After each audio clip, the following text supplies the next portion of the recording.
Thank you very much. It's a pleasure to be here.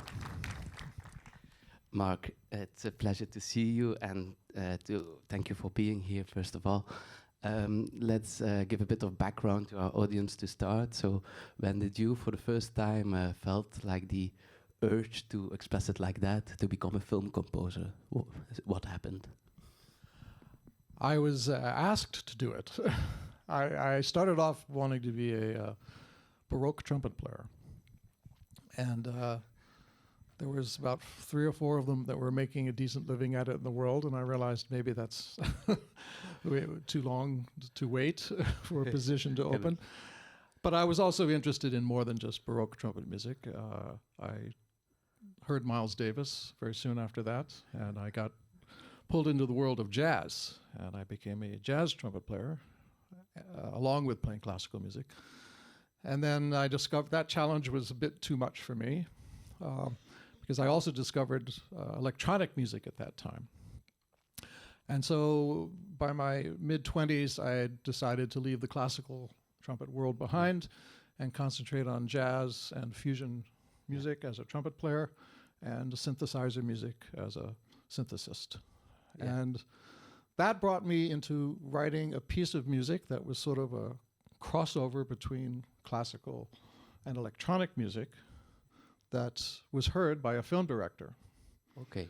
And he said, "Would you like to score my film?" Oh, so that was it. So they heard your music first, and exactly. Then, okay. And I had never really thought about being a film composer before that. So was it then like pretty exciting? I can imagine to like suddenly have your music for an audiovisual project. It comes out of nowhere. It was very exciting. I had no idea what I was doing. Like many of us. I learned by doing it. I had never gone to school for it. I've never gone to school for composition. I'm self-taught. I've always just done it. I bought a tape recorder and started making, exactly, electronic music. I would record. I put a band together so I could play jazz, and I've always just been one of those people that's learned what I want to do by going out and just starting to do it. That is something you say that you said in a few interviews. If you want to be a composer, just do it. If you want to be a filmmaker, just do it. Yeah. We are here in a talk, but the intellectual thing, I mean, it's for you interesting to just like go, it's for you important, sorry, to just start on something, right? Rather than think too much about it. Is this correct? I believe that. I honestly do believe that the best way to learn something is by doing it. And the experience of failing and then figuring out why it doesn't work and figuring out why it does work. Obviously, you can learn by asking questions. There's no doubt about that. In this day we live in now, it is unbelievably easy to do this because you have YouTube and you can pretty much find out technically what you might not know and you need to know very quickly. When I was younger, we didn't have that. But I would search out a particular person who I admired and say, "Now, how do I do that?" And they would tell me. Let's go back to the trumpet, because you told me also in one of our conversations you like a lot of Miles Davis. You said it now here also. Why is that exactly? What is about Miles that you love? I think there are a handful of performers that you can hear them play one note and you can say, "Oh, I know who that is." And I think the number one person on that list is Miles Davis. You can hear him just play one note on the horn and, oh, that's Miles. I think John Coltrane on the saxophone. I mean, there are just certain people that it's just apparent who they are. So the fact that you can put so much of your unique emotional identity and personality into an instrument and express it so intimately and so directly was just fascinating to me. Yeah, that's beautiful. For you, it's the trumpet also, right? And of course, it was my instrument. Yeah. So, and then of course, he redefined jazz at least 3 or 4 times through his career. And by the time I was studying him, he was on his like 3rd revolution in music. He was starting to play electric music with electric instruments, and he had a wah-wah pedal on the trumpet. And I said, well, this is just fantastic. Yeah. And then I went back and listened to the work with Gil Evans, and I went back and I listened to the work with Charlie Parker, and you realized, just a personality like this was somebody that I wanted to study and wanted to emulate. Yeah, can understand it. The trumpet, does it still play a big role when you do your composing? Do you, for example, when you see a scene and you know it will be with trumpet, do you then take it and you just go improvising on it? Or I did for a few years. I had a microphone set up next to the computer, the music computer. Not so much anymore. The sound is in my head that I can play it on the piano or I can play it on a fake trumpet. God forbid. It does exist, sadly. And I can get a sense of what a good trumpet melody will be. Yeah. First collaboration with a new director, as say you have a new collaboration, is often a very exciting moment. So how do you make everybody feel comfortable, like the producer, director, very from the first start, like right away? How do you do that? I think the key is to really, by your ability to communicate with them, to let them know that you really do duplicate what they want, that you understand them, that you understand the story, they want to tell, you understand the way they want it to proceed from beginning to end, and that and you do that by asking questions, intelligent questions, and making sure that you do, in fact, have completely duplicated their point of view on the film that they want to make, and the film and the way they want it to unfold. Is music composition then also a bit of psychology? Absolutely. I mean, I've always said that the thing that will make or break you as a composer is not your ability to compose. That's a given. You have to do that. But the thing I see getting in composers' way the most is the ability just to communicate. Yeah. Just to talk to people, to understand people, to duplicate what they say, be able to work with that in your own universe and then bring it back to them what they actually want. Yeah. And of course with your own input, with your own style, with your own creativity, but it has to fit within what you have learned that is needed and wanted by the filmmaker, because it's a group effort. And then that's nice what you say, it's group effort. It's like one of the little art forms in music, at least in music, where you can do a group effort. You have music theater, of course, but filmmaking is one of them. But is it also like that, and like composers have to tune down their ego sometimes? Like the classical composer can make their masterpiece whenever they want and do whatever they want with it. For film composing, it's not like that. Also, you have done scores where you have like 15 tries on the scene, right? Is that sometimes challenging for you still, like to throw away the darlings, to say it like that? I don't know if you have to, put down your ego, your point of view. I think you have to respect the fact that you're part of a team, right? And the intelligent and the clever thing to be able to do is how to make your own personal expression, but within this particular universe. An intelligent filmmaker will very intelligently define, this is the universe this film lives in, And if you come in with something that's here, it's your own fault. Yeah. If you come in with something that's right down the middle, but really is your own expression, you have it. It's yours. You can do what you like. But if the filmmaker has said, well, harp and flute are my two least favorite instruments. I hate them. I never want to hear them ever. And if you write something for harp and flute, and you're just stubborn. You've just shot yourself in the head. So so you have to listen, you have to understand, and you have to make sure that you're living and creating in the universe that they define. Okay, we have also some young filmmakers here, I think, I can imagine. So what would be important for a filmmaker to communicate to a composer? Like if they start on a new project, what do they have to keep in mind when talking to a composer? Well, we have a tool which can be abused or can be very helpful, and it's called the temp score, the temporary score. And it is that music that you put in before the composer starts to write original music, and it's taken from many sources. But it will teach you things. It will teach you, yes, we want something in the style of John Williams, or no, we want something in the style Hans Zimmer and all electronic Zimmer, because then you don't have to spend months writing something in a huge vacuum of no direction at all. And an intelligent filmmaker will do that homework, right?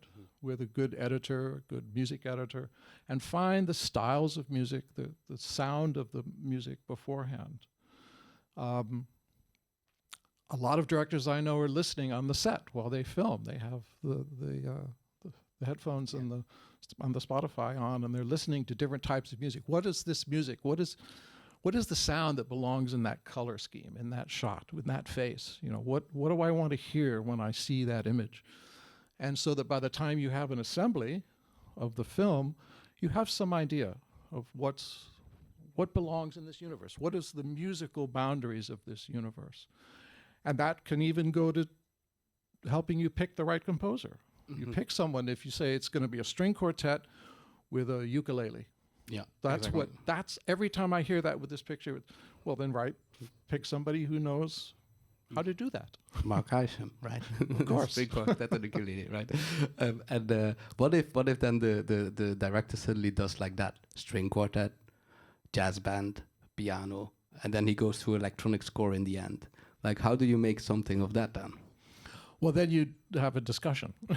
Okay, yeah, exactly. Yeah. You have a discussion and you say, look, your temporary score covers a wide range of styles. Now that can be a choice, a wide range of styles. That can be something that is a good way of telling the story.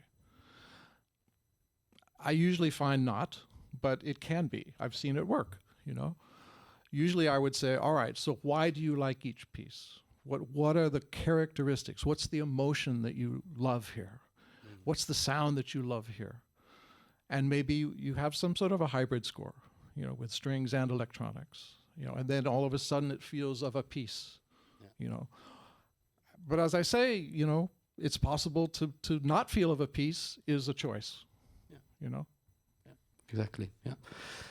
Let's look at the first fragment of that Mr. Isham scored. It will be the soundtrack that gained you the award for Best Score by the International Film Music Critics Association. We will watch the opening scene of The Black Dahlia. What immediately stands out for me here is the role the brass are taking up in the scene. For me, it goes very well with the atmosphere of the film. So why did you choose brass then? How did you come to this choice? Well, the solo trumpet came... I was looking for the job, right? I wanted to score this picture. So I happened to know the producer. And so I said to the producer, what is De Palma looking for here? And he said, he wants Chinatown. He wants, Leonard Bernstein. He wants the real film noir, the real stuff, And I said, well, put him on the phone with me. Can I talk to him, right? Okay. And he said, sure. So I called up De Palma. And De Palma talks like the producer, too. He said, I want Chinatown. He said, I want a mournful trumpet score. And I said, well, you're in luck. I'm a mournful trumpet player. So I sent him some music, and he said, yeah, you're hired. So it came you're all right, he said. Like, that's all right, yeah. Okay. So obviously I had to play some mournful trumpet. I had to write for some mournful trumpet. And of course, the Chinatown score is sort of iconic in the sense that the trumpet sets that whole mood, and I wanted to try and do something similar here.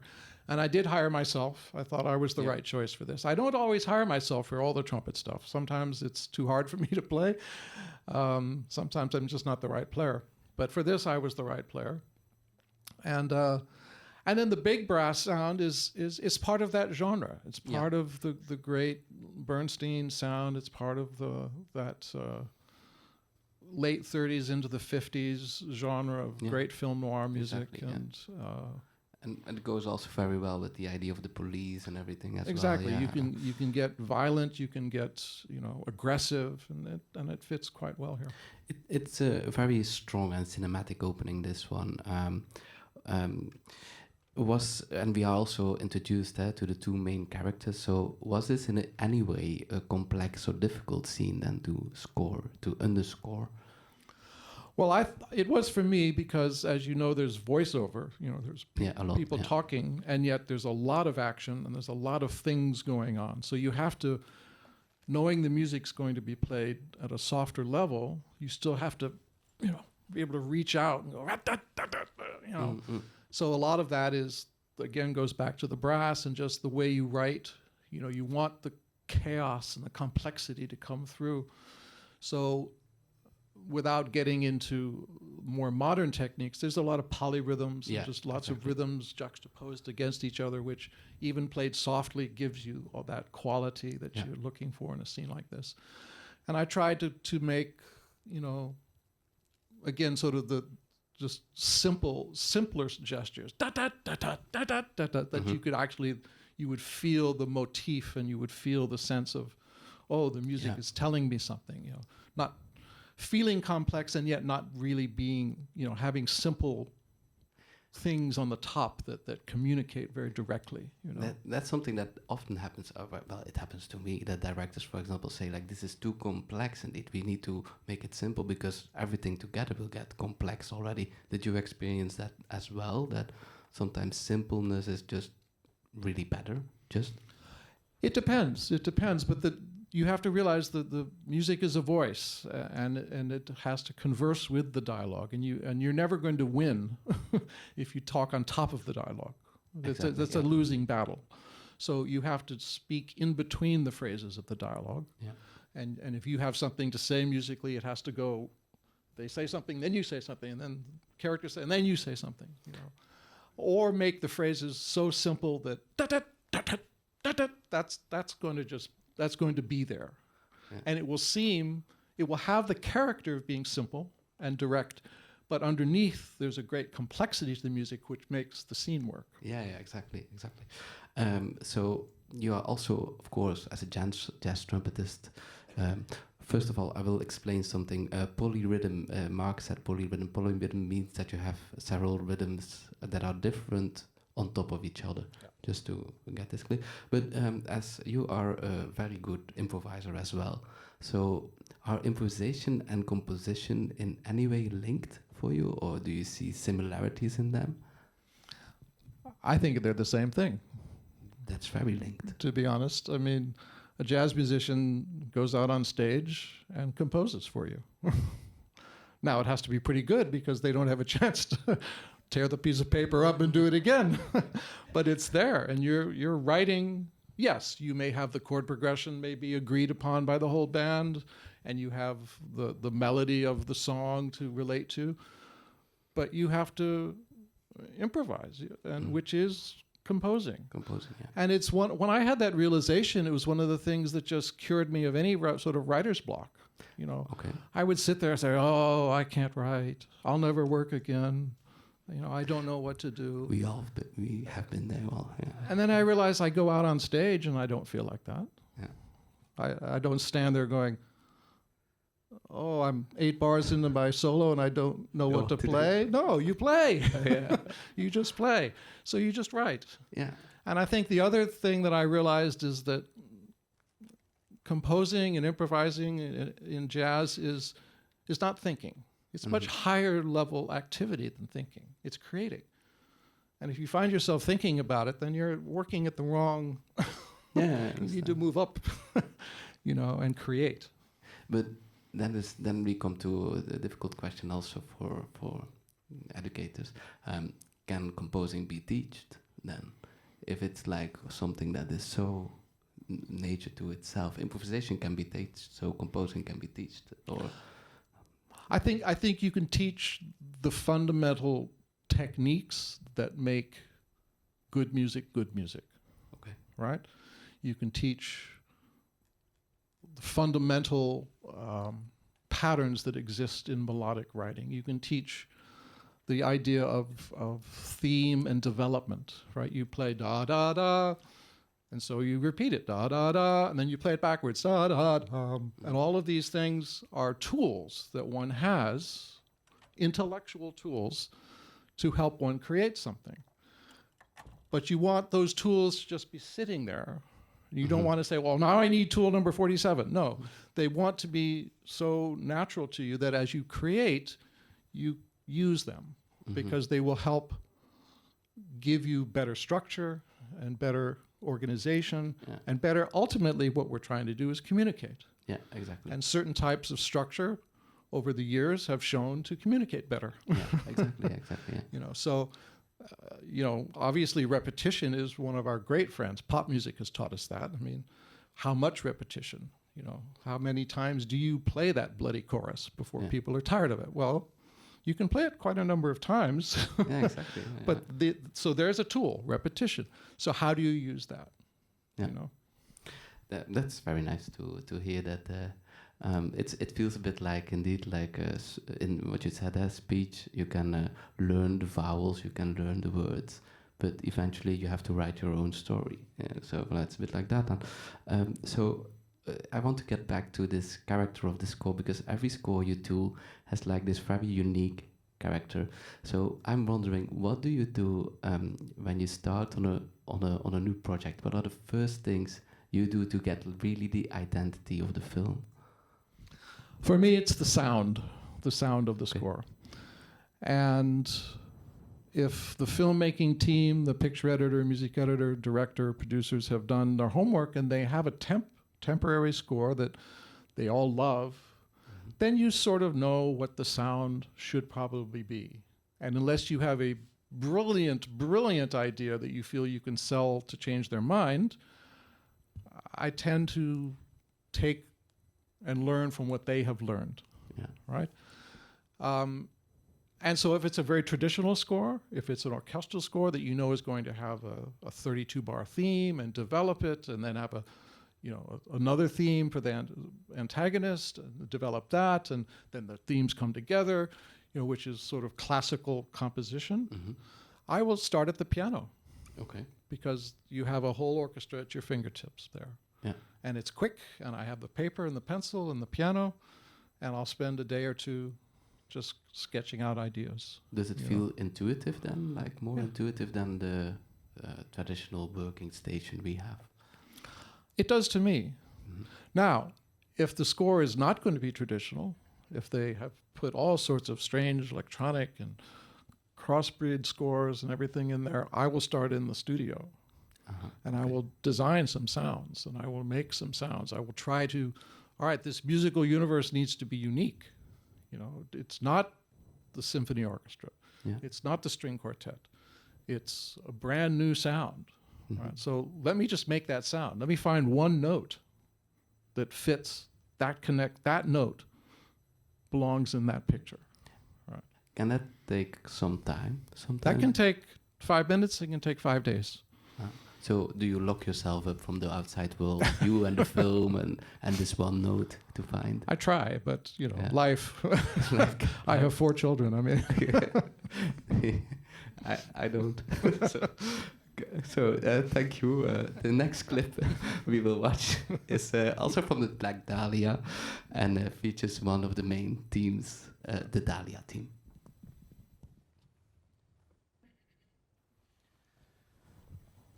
So, very beautiful theme. We hear this theme when Elizabeth Short is doing an interview.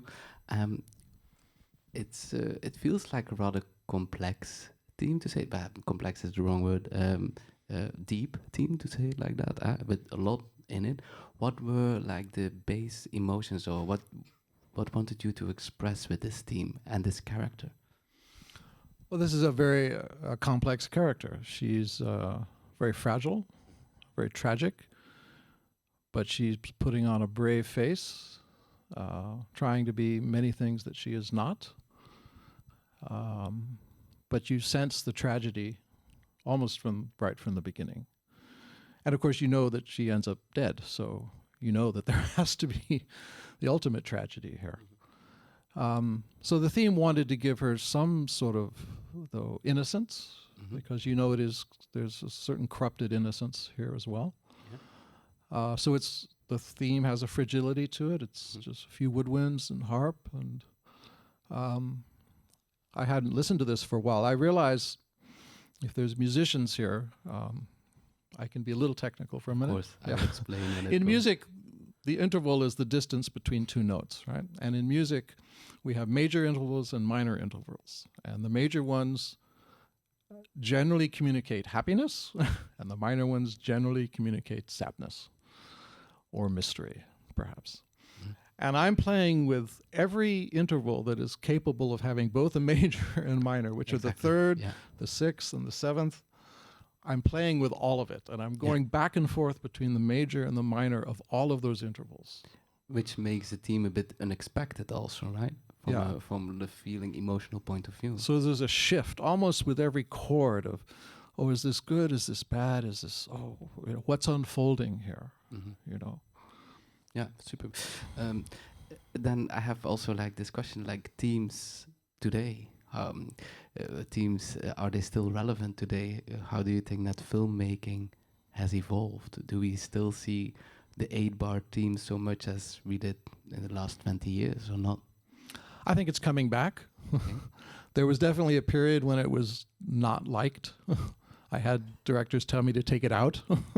Like I had a 2-bar theme and I was told to take it out. Okay.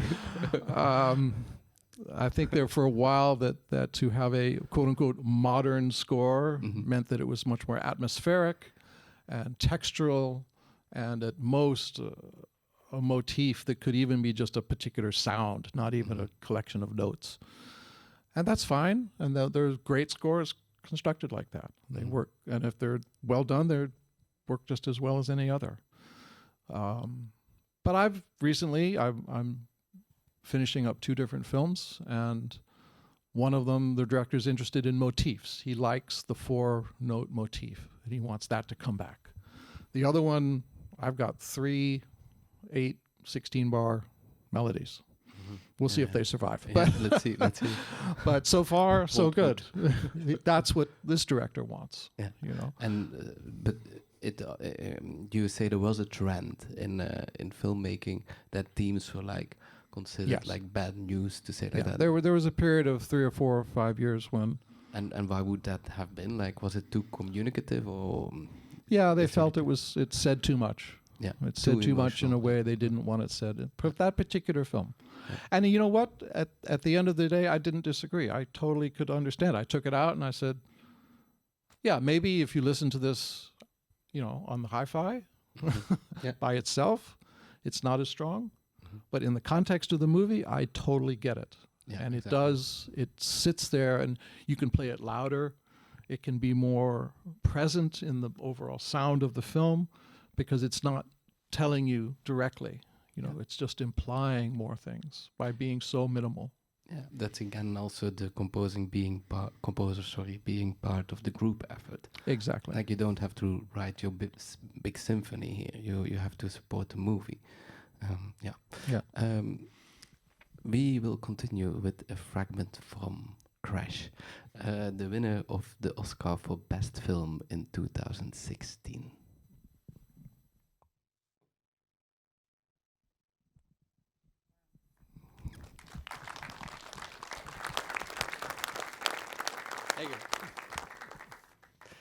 A very beautiful piece of music and film indeed. What stands out is that it's actually a very suspenseful scene, and that you chose to put the score at slow pace and a lot of emotional power. How did you come to this idea, and was this also your first idea? Well, this was the director's idea. Again, the temporary score. He had put things in, and he came across this piece by John Tavener, English composer who does a lot of sort of ambient music. This particular piece by John Tavener was for 85-piece orchestra and 200-piece choir. Okay. Very ambient, very beautiful, and it was in the temporary score. And so Paul said, yes, I would like something beautiful and ambient against this. Now, the picture I'd done right before this was a heavy action picture with a director who wanted everything on the nose, bang, when he turns around and fires the gun, bang, and when they're running down the street, I want the music in time with their fist. I mean, just everything, And this was sort of my mindset as I started this picture. So my first pass on this cue was to do something beautiful and ambient, but underneath I had dum, dum, dum, dum, dum, Okay. dum, dum, dum, dum. And I played it for the director, and he said, "What are you doing?"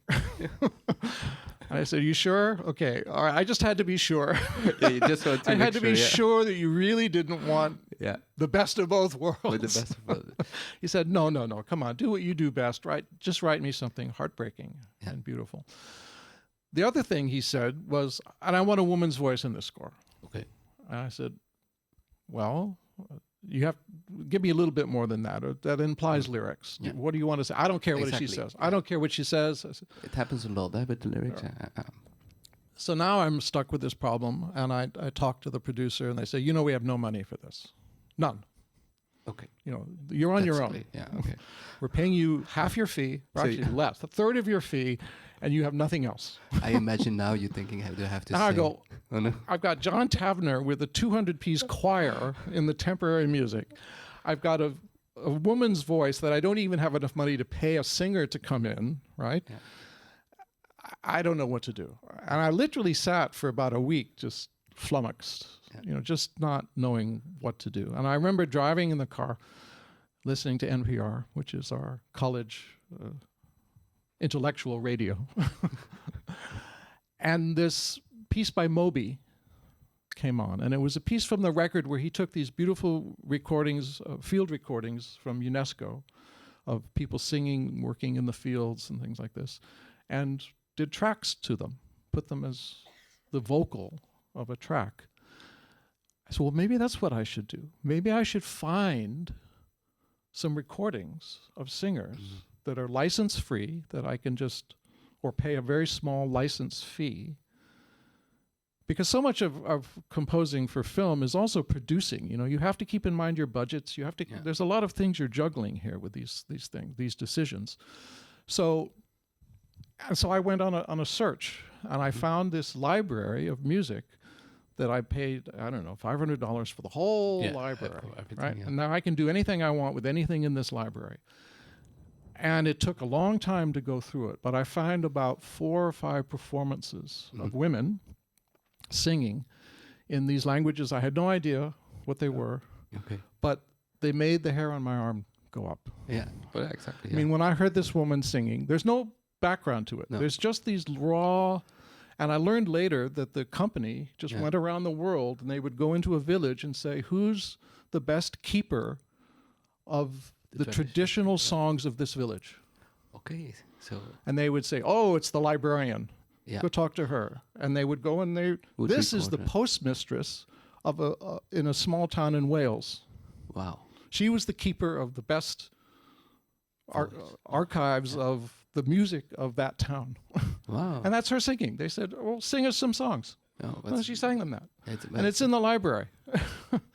So I found this, and I took it, and I chopped it up, and I sort of made a song out of it. And then I wrote all the other stuff around it. Yeah. And I did that for about 5 different performances for the whole score. Okay, wow. So it cost me $500. Yeah, so sometimes it can be done also, like with limited budgets. And this is a great example of where if he said, you have $250,000 in production for this score, I don't think I would have come up with this. So sometimes, having restrictions, financial restrictions, pushes you in directions you don't think about. And I'm not recommending you always give your composer financial restrictions. I'm not recommending that at all. But know that if you have a limited budget, it is not the end of creativity. There's always a clever solution and a creative solution. And in this case, I think a really beautiful solution. I don't think a 200-piece choir would have been better than this. No, exactly. I think this is really exactly right for this scene. Let's broaden that up a bit, like that idea, because like this film won the Oscar in 2016, but I looked it up and had only 1/10 of the budget of the Black Dahlia. And many beginning filmmakers will have also not so many budgets for their first feature film. So what is the advice that you could give to them, like especially when it comes down to music, like if you want to create a picture, what do you do and you don't have so much money? So you look for the clever idea. You look for something that's going to really... See, in this case, I knew that it had to be beautiful and ambient and heartbreaking, but you don't need 200 voices for that. What do you need? You need one beautiful voice. And then how do I get that on a budget? Well, right? Mm-hmm. And all the other things that might have had to be there weren't important once you had those two crucial points, mm-hmm. you know. Yeah. And so you find out really, and this is that relationship, that ability to communicate with your director and to know really what the important things in their mind are about telling this story. Yeah, you know. Clear advice. Unlike the Black Dahlia, which has a rather acoustic score, this is more electronic, an electronic score with synthesizers. We joked about that this would be my last question. I hope it will not. But how important are synthesizers in your musical language? Well, as I said earlier, I mean, I discovered the trumpet, and I played the trumpet classically and then in jazz. And literally, I was probably 1 year into playing jazz trumpet. I was still probably 17 or 18. Mm-hmm. And my father taught history in the university, but his best friend was the head of the music department. And he had lunch with him.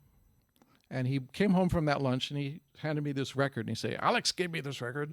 Okay. He says, this is the future of music. Okay. I don't know anything about it, but you should know this. And it was Silver Apples of the Moon by Morton Subotnick, okay. which, of course, is one of the earliest recordings of the Buchla synthesizer. Yeah, yeah. And Buchla, along with Harold Bode and Robert Moog, invented the synthesizer. And I listened to it. So by the time I'm 18, I am completely intrigued. I've never stopped being intrigued. And it's a constant exploration for me. You know, the trumpet has a 500,000-year history, if you really take it back, maybe even longer. And we sort of know what it can do. We know the universes that it can build and what it says well and what it doesn't do well. But the synthesizer allows you to create a unique language. That's what it has over any other instrument. There's nothing there. You have to decide what it's going to do for you and what it's going to create. And that alone is so intriguing to me that, you know, I'll never stop being interested. Yeah. What is the latest synthesizer you bought? Believe it or not, the latest synthesizer I bought is the oldest synthesizer I have because I could finally afford it. It is a collector's item. So I finally bought myself an ARP 2500, a small one, because they are so bloody expensive now. But, but at least childhood, that's the synthesizer that is in Close Encounters of the Third Kind. This is what they use to communicate to the spaceship. And I've always wanted one. You wanted that? I never could afford it. No. You know, the one in the movie is like this big. I own one that's about this big, but at least I own one and I have it. Congratulations on that. Would you say that it's different than to compose for synthesizers or maybe even analog synthesizers than acoustic instruments? Like, is there a difference for you there? It's definitely not easier because you're now designing what it does from the ground up. If you write for oboe, you know what the oboe does. If you're writing for harp, you know what it does. You're writing for a symphony orchestra, you know what it's capable of doing. And if you want to push the boundary, well, then you push the boundary. But you also know probably that, you know, violins have 4 strings, so that you're, you know, there are going to be certain limits to what synthesizer theoretically has no limits. You know, you could. If you're clever enough and you combine the right elements together, everything is possible. Anything is possible. You know. Let's Uma Ulang. Okay, thank you. Let's watch another fragment. Mark is a composer who has not only worked on films but also on many series. We will watch a fragment from Archangel, an episode from the well-known Dark Mirror series.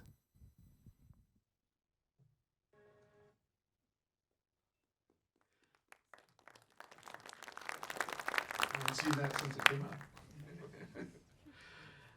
Again, the theme is extremely striking. It's playful and dark at the same time. What was it supposed to express at this point? Well, I've had the great privilege to work with Jodie Foster a number of times. We've done, I think, 3 films, and then we did this. And she is so smart and so a great communicator. She really knows how to express what she's looking for. And it was sort of simply put in the sense that it's childlike. You have because there's a child, and you have a mother's love of her child, and it starts off innocent. And but also know that this is Black Mirror, and I think anybody that even turns this on or even looks in the schedule to see if it's on knows that it's bad. It's all bad. Right?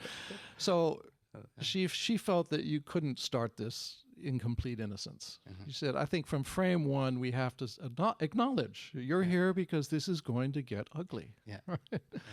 And so she wanted the childlike innocence. She wanted the mother's love for her child, but she also wanted you to be on the edge of your seat to a degree. What, when, how, it's going to go, it's going to turn, and what's going to happen. What is also striking, and we talked a bit about, in advance about this, but also like it's a rather complex harmony, and to explain harmony, it's when you put the notes together and then how they follow each other, how the chords follow each other.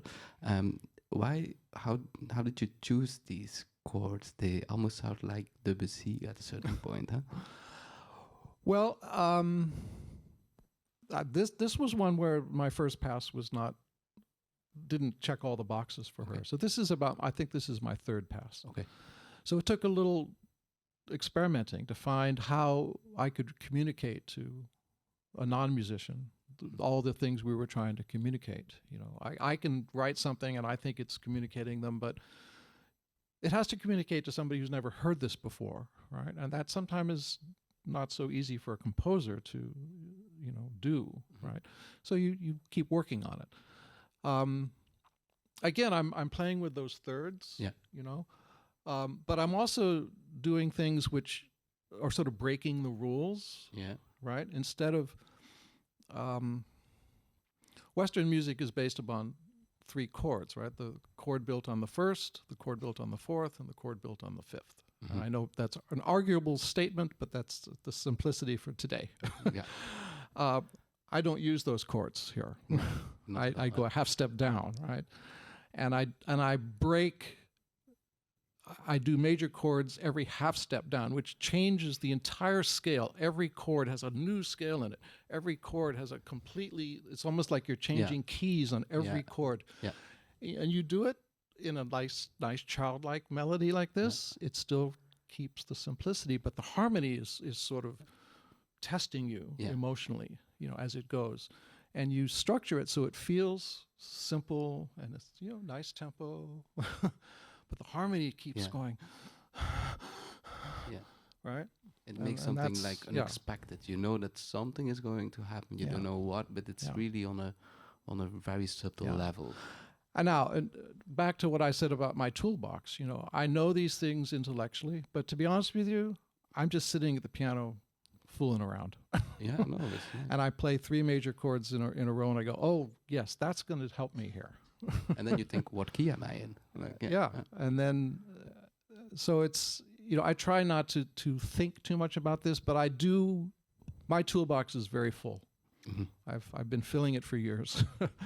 And so I know a lot of things intrinsically that I can do to get there without having to figure too much out. I can sort of hear what I might have to do next. This is also like, because we talked about composition and improvisation, like this is almost like a definition of improvisation. You have a big toolbox and you figure out what to do next, just like on the spot. The moment she disappears, very different textures take over. So what are the instruments we hear at that point? Well, again, on this project, it's British television, and they have very limited budgets. And yet it's a story of a mother and daughter, so we needed a very organic sound. And so the only real instruments here are the piano and the cello. Everything else is in the computer. I get some very nice electric piano sounds to help fill things out and to keep it feeling organic. There's an electric bass, which keeps it somewhat organic still. And then I had some sampled cellos, electric Okay. cellos. Yeah. And then I had a real cellist come in Okay. and play on top of all of that. And she also plays electric cello. Okay. So we had the real weird cello, the fake weird cellos, and then electronic sounds that would support all of that and keep it feeling very organic Yeah. and fairly real, but keep it on budget. But it's super beautiful also how you go from a piano, like very natural sound, very childish indeed, to like this complex texture with cellos indeed, like to from natural sounding, acoustic sounding to hybrid sounding actually. Yeah. Yeah. Yeah, that juxtaposition is exactly what you Yeah. need. You need to just go from Yeah, exactly. Yeah, it works very well. So you talked about it, and I had a question about it, but you talked already about it. So there's a lot of VSTs. We call this virtual instruments, which means that it's like an instrument that is not played acoustically, but is generated by the computer to sound like an acoustic instrument. It is something very big now in our industry. Everybody has like his toolbox of VSTs. I have maybe a tough question for you, but do you think that recordings will disappear because of that? no. Okay. So, and why is that exactly? There's still, well, as you said earlier, there's still nothing like, four dudes in a room, I think the Yeah. quote is, but you put It's a Terrence Blanchard. you put great performers in a room together, and there's no way a computer is ever going to do that. Yeah. There's just no way. So there's still something magical about Very recording. magical, and budgets will keep forcing the issue, and you will have to learn better ways to make things sound realistic and emotional with next to no money. But my rule of thumb is if you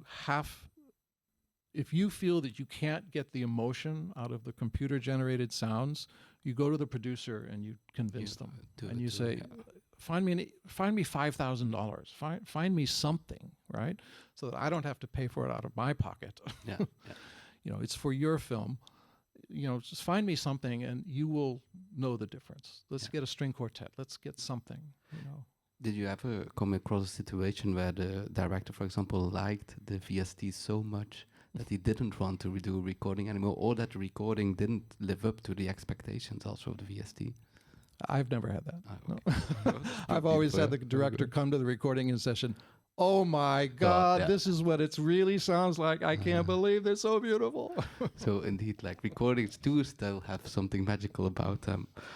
So you talked about her already a bit, but Jodie Foster, she sounds like somebody with a very strong vision in regard to soundtrack and also what direction to take. Is this anyway correct? How did she guide you to find these? On every project we've done, her vision has been spot on. She does her homework. She works to get a temporary score that she believes in, and she knows why, and she expresses why and what she wants very, very well. It's always been a great pleasure working with her. And as you have done several projects together, do you think that each director gets a bit of his or her sound during the project that evolves? Well, like the first film I did with Jodie was Nell, and there's nothing like this. No, exactly. Yeah. So I don't know if a director will have a sound. They'll have an aesthetic maybe and taste and how much. Like Jodie does not believe in a lot of music, but she believes music in exactly the right place at the right time, doing the right thing, and that will be a personal style with a director. Other directors want music. 90% of their film, they want music somewhere. So there are also a few young composers here probably in the room, and I was wondering, if you have maybe some advice, but when they probably go to the first professional film, to their first professional film, they it's often very, very exciting. So what would you, as a veteran of scoring, advise them to do or not to do? I think it goes back to what we talked about almost in the beginning. It's the ability to work in a team and in a group and be a good team member, be a creative, have your point of view, have what you want to bring to the table, but know that you're on a team and that you need to duplicate the overall vision to the point where you know what you're going to do is going to help that vision and not hinder it, you know. And then, of course, you have to write your ass off and be great. Yeah, indeed. I had two fragments more prepared, but as we have only 20 minutes left, I would suggest to open the space for questions from the audience, and then Mark can directly answer whatever you think of personally. Don't be shy at all.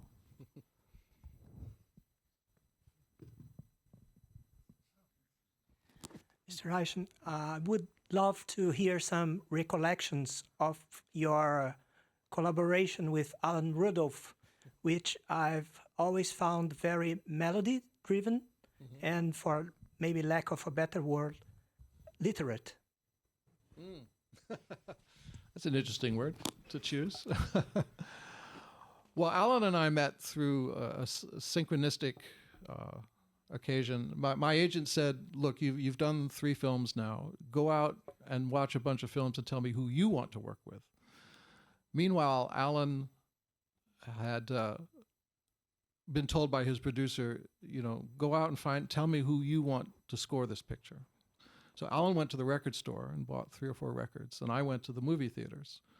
And I saw, amongst other few films, I saw Choose Me, which was an Alan Rudolph film. And I came back and said to my agent, I want to work with Jonathan Demme and Alan Rudolph.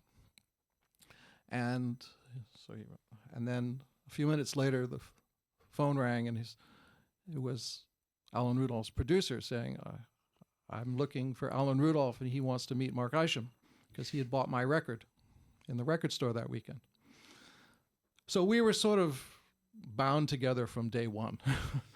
We liked each other's work, we respected each other, and the first film he loved the fact that I would just improvise things, because he did a lot of that on set. He came from the Robert Altman school, where a lot of the time they would have the script, but they would just put an ensemble together that he would trust and just have them do stuff, right? Likewise, I would put some stuff together, and then I would just try things that I hadn't written, you know. And he loved that, and it was very successful in our first film, Trouble in Mind. And he loved the fact that there would be jazz, and there would be electronic music, and there would be blues, and there would be all these different styles in the score, and it would all make sense.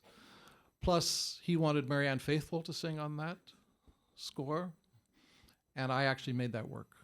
And if we all know Marianne Faithfull, she is a character and has, shall we say, dependency problems. And to get her to actually show up and actually be present and actually perform is a bit of a challenge. But it worked, and she sang brilliantly, as she pretty much always does, as long as she's awake. And so our first process was just tremendous together. And we went on, I think, did 10 more films in a variety of styles. I think Afterglow is probably my favorite, because that was truly an improvised score, a real jazz score. There's very few out there that are scores that are just really improvised, and this is one of them. Yeah. Any other questions there?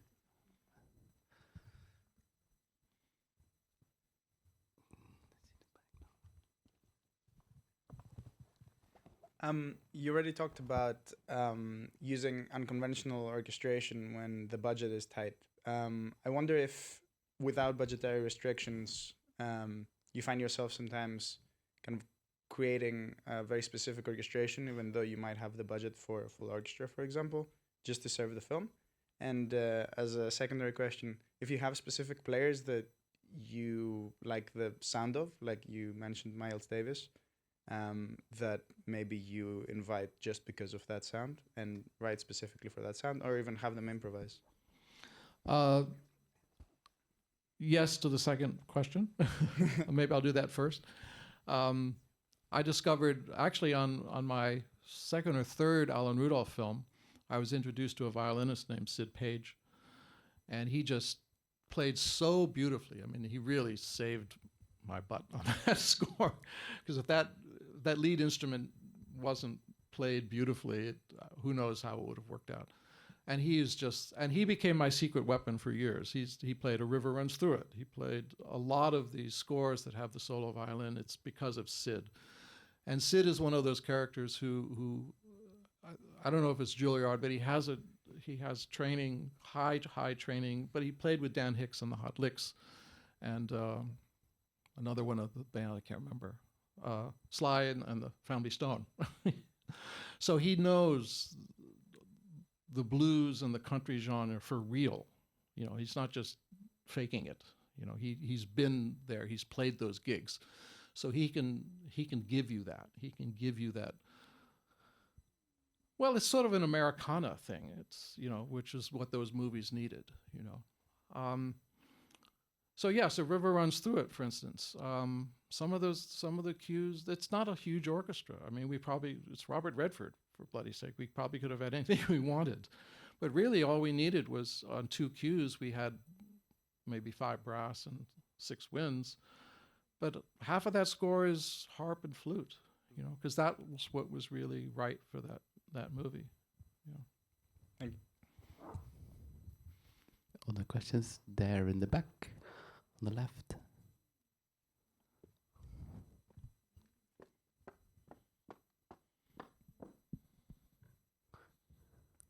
Go, Uma. Boom, boom. Hi, Mark. Big fan of your work. I was wondering if there was a particular film score recently that you feel like really pushes like film scoring in a general way, in a more futuristic sense, or if that's kind of the wrong way of thinking about it, and that just in general, if there's like a film score that you think is really ahead of its time from the last couple of years. Oh, I'm not a good person to ask that, because to be honest with you, I don't listen to that many other film scores. I think the last one though that I went, oh, I have to learn more about this woman is the woman that scored Chernobyl, and I never remember her name. Yeah. That score really went, oh, okay. There's not that there haven't been other ambient electronic sample-based scores, but you know, it comes down to an aesthetic and the ability to really communicate with the language, and that showed me that she's got that, and I think for me it opened the door towards just seeing like a new chapter perhaps opening up. Any other questions there in the middle? I see. Hi. I was wondering if sound effects or sound design affects your scoring, and if so, could you say something about it?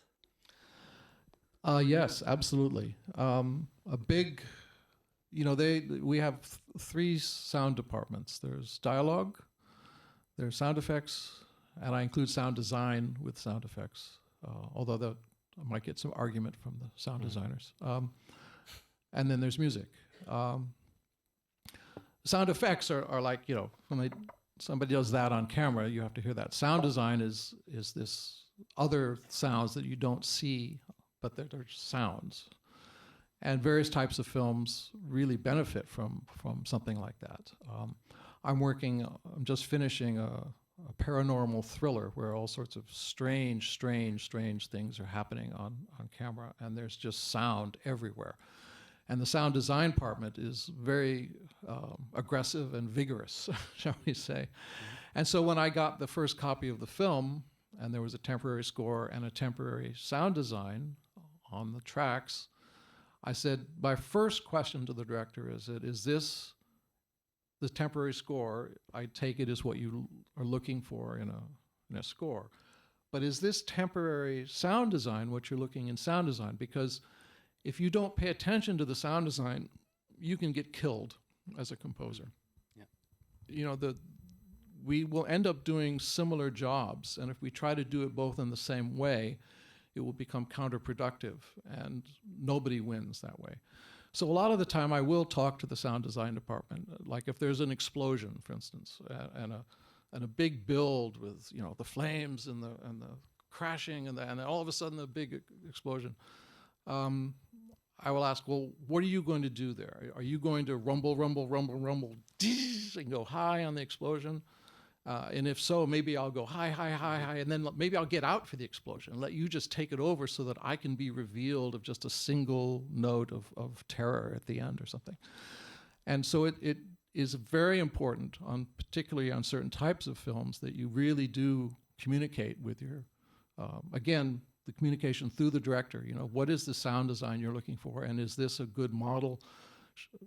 And I'll trade tracks back and forth sometimes with sound design departments so that we know what each other is doing. Otherwise, you get to the dubbing stage, and if we're both doing everything, then it's a quagmire and nobody wins. So teamwork again. No, don't be shy. There. Hi. Hi. You talked about the temp score, like the temporary score. And I'm very curious about what you did receive for Judas and the Black Messiah, especially for the trumpet songs, which doesn't look like... I never heard this kind of sounds. Do you know what I mean? Yeah, I cannot do this. I think the temp score was in fact Chinatown. I think he just went right for it and said, I don't want any mistaking what I want here. There was a lot of Leonard Bernstein in the temp as well, which was great for me because that was somebody I'd never studied. You sit back and you know that Leonard Bernstein is probably one of America's greatest composers, arguably the greatest. And I had never studied him, and so I went out and bought scores and looked. Oh, that's how you do that. Oh, that's kind of cool. And when I study things like this, I try to isolate techniques that they do. Right, like we mentioned the word polyrhythm. He would have groups of 6 and groups of 4 against groups of 2. I say, okay, well that I don't have to copy that particularly, but I can take that as a concept. Right, I can put polyrhythms in different groups against each other, and that will pull me into his world and into the world that this director wants to create for this story. On another question that after to keep it close.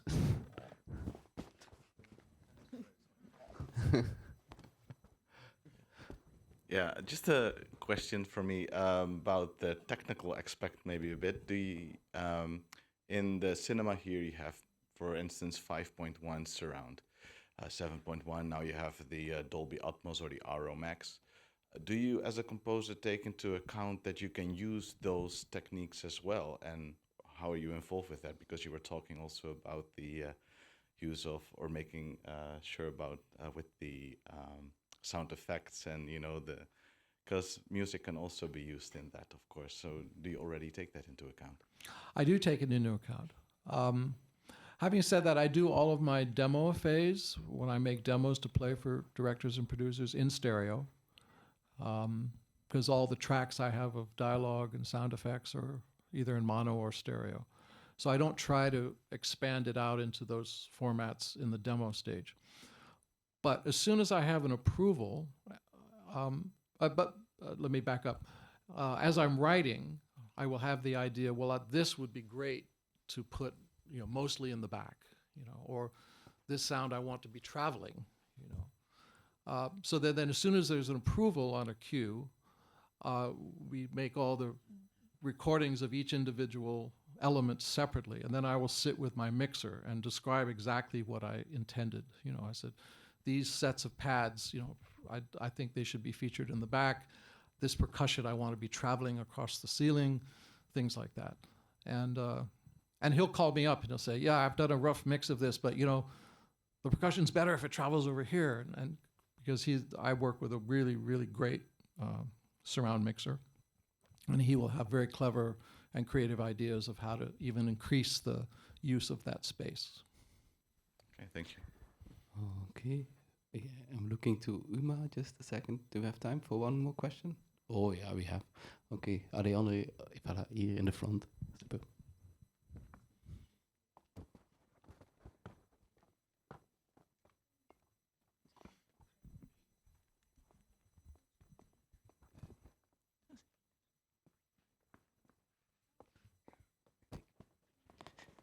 Hi. Hi. Do you always like to work with temp tracks? Because I can imagine sometimes it limits your own creativity. Do you know what I mean? I know exactly what you mean. I will have occasionally a director say, "Do you want to see the film without the temp?" Not that often. Most times directors will say, "No, I love my temp. You need to see it. You have to see it." But I have requested to see films at times without it first. Or I have actually, if we're previewing a film together with a temp and I can't stand the temp, I will generally politely, in the best, most politically correct way possible, express that I don't agree with this temp. I really want to see the film without it, and maybe present some other ideas. This can take time, obviously, because the temp process is supposed to educate everybody, and it's supposed to put you ahead of the game. But yes, there are times when it's been more constructive to just sort of put it aside. And certain directors feel like you do, that it might even inhibit me, and they don't want me to feel that way. They would rather just get my pure, unadulterated opinion with no guiding whatsoever. Mm-hmm. Yeah. But that usually is a director's choice. I for one, have wasted a lot of time writing 3 or 4 different approaches to a score. When the director really kind of knows what they want, maybe they can't express it. So I think the temping process can be very, very valuable. Okay, maybe one last question. I got the sign. No, then I have one more. Sorry, ik zie het niet. Ja.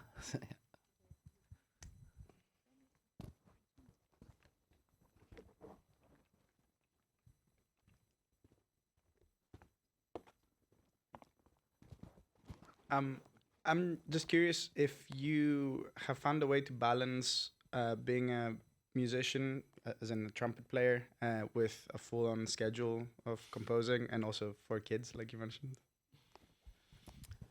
No. It's still a constant challenge for me.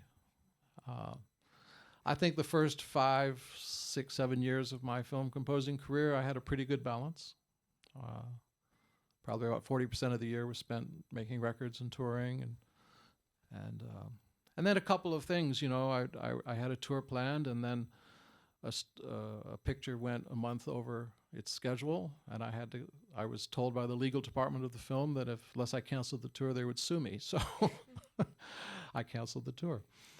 And then we had our first child, and we went on tour with the child on the back of the bus, and that was fun. And then the second one arrives, and it doesn't quite work as easily. And so I found after a few years, not touring as much. But to be honest with you, I think I can overcome those challenges. I think for me, the problem was I sort of lost my direction as a jazz trumpet player.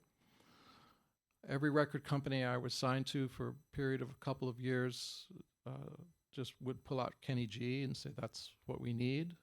And I didn't know what to do with that. So I sort of lost my way. So I've sort of stuck in my solo career to doing slightly more esoteric things because that's what I want to do as a player. But playing these film score concerts is really fun because you get to play with great orchestras. So it's a problem that I'm still working on. Like everybody else who is a composer, indeed, it's been tough. It is tough to combine these things. Yeah, I think we have reached the end of our music seminar with Mark Isham. Please, Mark, let me thank you for your very, very deep and very honest answers to everything. And please give him one big round of applause, Mr. Mark Isham. Thank you all very much. I appreciate it.